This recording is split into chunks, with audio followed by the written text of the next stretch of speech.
They might have had whatever they had. Yanaweza sikia kile ambacho yalisikia. I mean, wangekuwa na vitu ambavyo walikuwa navyo. But they were never blessed like the way the children of Israel were. Lakini hawakubarikiwa jinsi ambavyo watoto wa Israeli walibarikiwa. To be able to eat meat. Waweze kula nyama. Praise the Lord. Amen. Without having to struggle for it. Bila kujisumbua kupata ile nyama. To be able to drink water. Waweze kunywa maji. Without struggling. Bila kusumbuka. The only thing is obey God. Kitu cha maana ni kumtii Mungu. Keep the commandments. Shika zile amri. Praise the Lord. Amen. Obey the voice of God. Tii sauti ya Mungu. Just that. Hiyo tu. And be able to drink water in a wilderness. Kutoka pale nyikani. Eat meat in a wilderness. Kula nyama pale nyikani.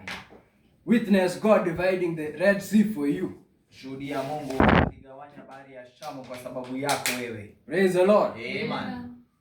And God promising you to give you a land that belongs to other people. Na Mungu akiwa anakuahidi kukupa nchi ambayo ni ya watu wengine. And God calls it a land flowing with milk and honey. Na Mungu anaita nchi inayotiririka na asali na maziwa. You know that land flowing with milk and honey.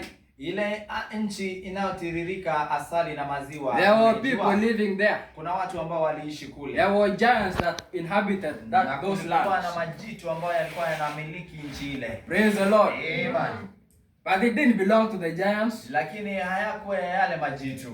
The land didn't belong to the Canaanites. Ile nchi haikuwa ya Wakanaani. The Philistines. Ama Wafilisti. Though they lived there. Ingawaje waliishi kule. I told you that the earth is the Lord's. Nikawaambia dunia ni mali ya Bwana. It doesn't belong to the Philistines. Si mali ya Wafilisti. It doesn't belong to the devil. Si mali ya yule shetani. Praise the Lord. Amen. You see all that you see. Kile ambacho mnakiona chote. No man owns anything. Hakuna mtu anayemiliki kitu. God owns everything. Mungu anamiliki yote. And he gives it to whomsoever he wants. Na anampa yule ambaye yeye anataka. Praise the Lord. Amen.